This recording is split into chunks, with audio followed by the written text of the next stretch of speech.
all, I'm Marie, and I'd love to welcome you all to my channel. In this video, I'm going to use some materials I had left over from a couple of other projects to create an Independence Day themed wall hanging.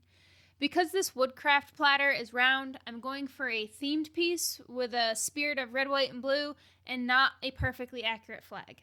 I started by covering some scrap pieces of wood in packing tape to act as a barrier to keep the resin where I want it, then taped these pieces in place. I achieved the dark blue color by mixing sapphire powder pigment and black ink dye together.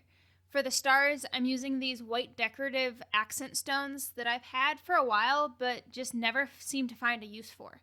I decided to stick with the pattern of alternating offset rows of 6 and 5 and ended up with 39 stars, rather than trying to jam all 50 stones into the quarter circle.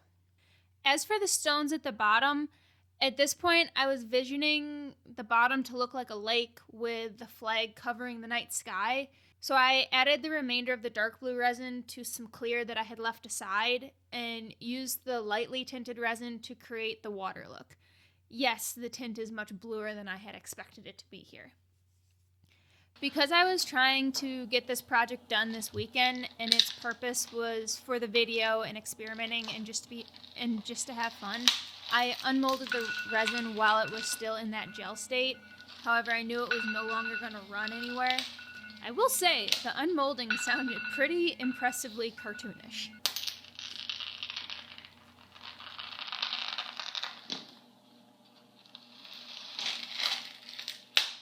After debating if I should try to pour white and red simultaneously and hope to avoid pink by playing with the resin temperature, or pouring one, letting it cure, and then routing channels for the second color, I remembered I still had a pile of the white stones left and decided to continue to use them for the white stripes. I then filled the remaining area with red resin.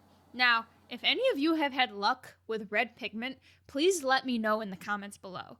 I've never had much luck finding red pigment, so I achieved this color with 2 different brands of red ink dye, one claiming to be opaque but being very bright, and the other a deeper red but translucent.